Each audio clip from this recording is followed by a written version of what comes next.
keras kepala, egois, mau menang sendiri, mertua yang terlalu campur tangan dalam hidupmu. Bagaimana engkau bertahan? Saya akan bahas secara menarik tentang topik ini.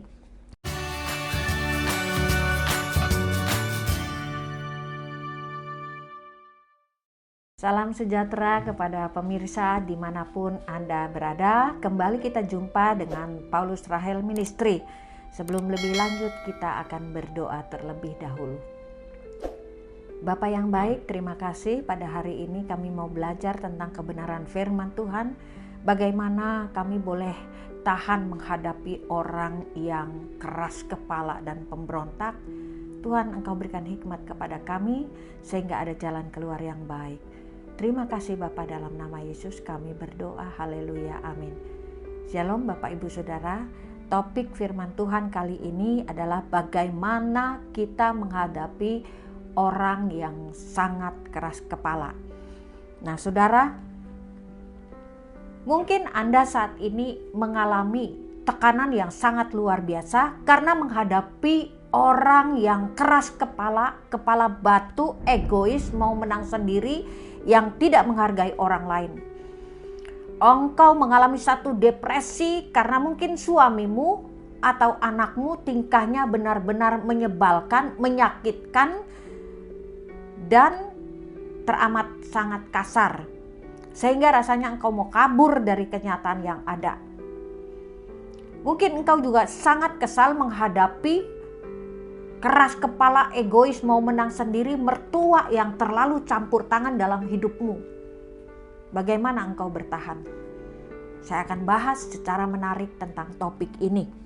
Kita buka Mazmur 32 ayat 8 dan 9. Demikian firman Tuhan. Aku hendak mengajar dan menunjukkan kepadamu jalan yang harus kau tempuh. Aku hendak memberi nasihat, mataku tertuju kepadamu. Janganlah seperti kuda atau bagal yang tidak berakal, yang kegarangannya harus dikendalikan dengan tali, les, dan kekang. Kalau tidak, ia tidak akan mendekati engkau. Nah Bapak Ibu Saudara pemirsa, mungkin engkau telah hidup bertahun-tahun lamanya dengan orang yang egois, mau menang sendiri, menghalalkan segala cara, tidak mau mendengarkan pendapat orang lain, menganggap bahwa dirinya adalah yang paling benar. Lalu bagaimana supaya hal itu ada jalan keluar? Nah, saya akan bahas topik yang pertama, bagaimana kalau hidup kita dengan orang yang keras kepala selama bertahun-tahun. Bisa jadi itu suami kita, anak kita, mertua kita, ipar kita, adik kita, atau kakak-kakak kita. Ya. Nah, hati yang paling perih dan sakit adalah ketika Anda dibentak oleh suami, atau dibentak oleh anak, atau dibentak oleh orang yang Anda kasihi. Ya. Ternyata kasus ini terjadi di antara kita. Bahkan mungkin salah satunya korbannya adalah saudara. Bahkan ternyata kasus serupa bukan terjadi kepada orang-orang awam, ternyata terjadi pula kepada hamba-hamba Tuhan, terjadi pula kepada para rohaniawan. Saya akan ambil contoh, ya, anak Imam Eli. Anak itu menjadi duri dan dalam daging, ya. Hofni dan Finehas selalu membuat duka Imam Eli karena kelakuan yang dursila. Korban bakaran yang dipersembahkan kepada Allah, sebelum dipersembahkan kepada Allah dia curi dulu. Dicucukin ke garpu, yang nunjuk di garpu itu adalah hak dia. Lalu ya, bagaimana anak-anak Imam Eli mendukakan hati Eli dengan perbuatannya, yaitu menodai, berselingkuh dengan perempuan-perempuan yang melayani di pintu kemah pertemuan. Yang kedua, anak-anak Daud, Absalom yang mengkudeta ayahnya. Ya, orang yang tegar tengkuk, yang keras kepala. Absalom mengkudeta ayahnya. Lalu Absalom memperkosa gundik-gundik ayahnya. Di atas sotoh istana disaksikan seluruh orang Israel. Betapa menyebalkan anak-anak seperti ini. Lalu Amnon memperkosa adiknya si Tamar. Ya, bagaimana orang-orang ini mempunyai hati tegar tekuk yang mendukakan hati orang tuanya. Belum lagi anak-anak Lot yang memperkosa ayahnya. Ayahnya dibikin mabuk. Waduh, mengerikan sekali. Lalu Nabi Yakub, anak-anaknya dengki, lalu membunuh adiknya bernama Yusuf, laporan palsu kepada ayahnya. Padahal Yusuf itu dijual. Ya, nah, arti keras kepala berarti pendirian teguh, yang merasa bahwa dirinya benar, yang paling benar, orang lain salah, walaupun hal itu belum tentu kebenarannya.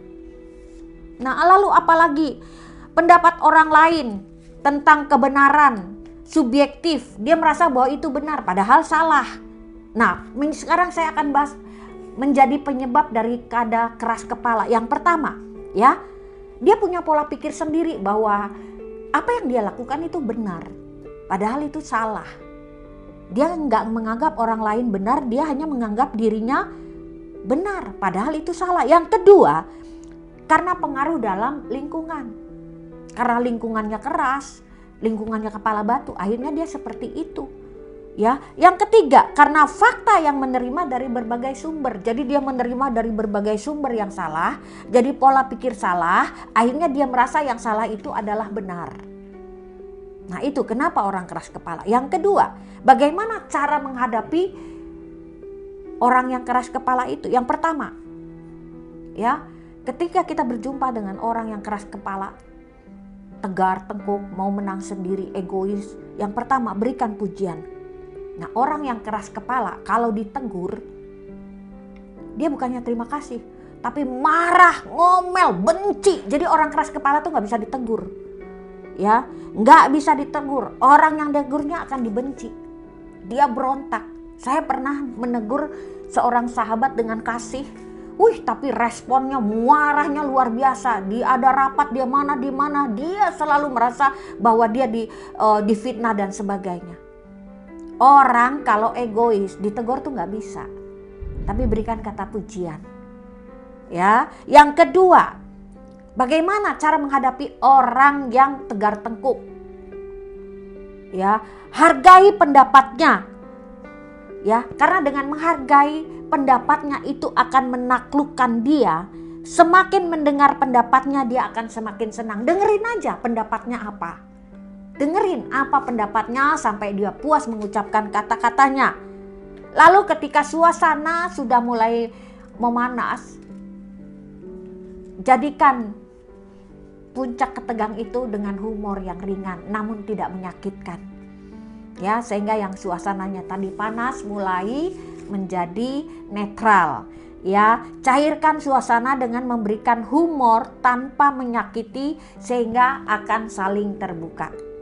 Lalu selanjutnya, ya, bagaimana menghadapi orang yang tegar tengkuk, keras kepala, mau menang sendiri dan egois? Biarkan belajar dari pengalaman. Satu hari, anak saya masih kecil. Nah, waktu itu stop kontak ada di bawah. Saya katakan jangan sentuh itu, nanti bisa kesetrum gitu. Namanya anak kecil belum tahu arti bahaya. Ya, dia colokin tangannya, akhirnya setrum. Nah, sejak itu kalau ada lubang dia nggak berani colok. Karena apa? Dia sudah belajar dari pengalaman. Jadi orang yang tegar tengkuk, egois, biarkan dia mengalami sesuatu yang nggak mengenakan. Nanti akhirnya apa? Dia menjadi jerah. Lalu bagaimana menghadapi orang yang keras kepala? Jangan beritahu kesalahan dia, tapi biarkan dia menyadari kesalahannya sendiri. Caranya apa? Ya kita, kamu punya pendapat apa? Begini, ya. Oh gitu, bagus pendapat kamu. Kalau aku punya pendapat begini. Nanti dia sendiri akan berpikir, oh ternyata pemikiran aku salah ya. Karena orang egois nggak bisa dibilangin bahwa dia salah, itu paling pantang, merupakan satu penghinaan dan ujung-ujungnya akhirnya menjadi sebuah kebencian. Selanjutnya, kenapa orang itu egois? Pahami sudut pandangnya. Karena bisa jadi dia egois karena dibentuk dari kecil oleh orang tuanya yang egois dan mau menang sendiri. Ya, jadi pahami sudut pandangnya. Kenapa dia bisa begitu? Ketika kita paham, akhirnya kita bisa mengerti bagaimana menghadapi orang tersebut. Yang ketujuh, bersabar dan jangan tergesa-gesa. Menghadapi orang egois harus sabar, legowo, dan jangan tergesa-gesa. Jadi inti dari semua ini saudara, ya, bahwa kita bisa menghadapi semua orang dengan cara bersabar dengan segala keadaan. Nah saudara, kita akan buka di dalam Amsal 29 ayat 15 yang mengatakan, Amsal 29 ayat 15 yang mengatakan, tongkat dan teguran mendatangkan nikmat, tetapi anak yang dibiarkan mempermalukan ibunya. Bahkan di dalam satu kitab yang bernama Mika 7 ayat 6, sebab anak laki-laki menghina ayahnya, anak perempuan bangkit melawan ibunya, menantu perempuan melawan ibu mertuanya, musuh orang ialah orang-orang seisi rumahnya. Dari zaman dulu sampai zaman sekarang, pasti kita berjumpa dengan orang-orang yang menyebalkan. Kalau orang yang menyebalkan itu sudah dipanggil Tuhan, akan muncul orang-orang menyebarkan yang lain. Namun kita intinya harus memahami, intinya kita harus sabar, dan intinya kita jangan menegur orang itu, tapi buat pandangan pola pikir sehingga orang itu menyadari bahwa dirinya melakukan kesalahan. Selamat bersabar, Tuhan memberkati. Terima kasih Bapak. Firman-Mu mengatakan besi menajamkan besi, manusia menajamkan sesama. Ajar kami Tuhan untuk bersabar, ajar kami dapat memahami sudut pandang orang yang dekat dengan kami yang perilakunya egois dan mau menang sendiri. Berikan kesabaran, berikan wawasan yang luas sehingga orang tersebut dapat mengakui kesalahannya, keegoisannya.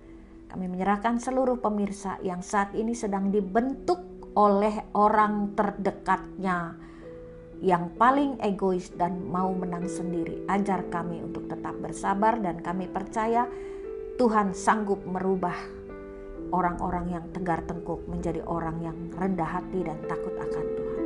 Terima kasih Bapa, dalam nama Yesus. Amin.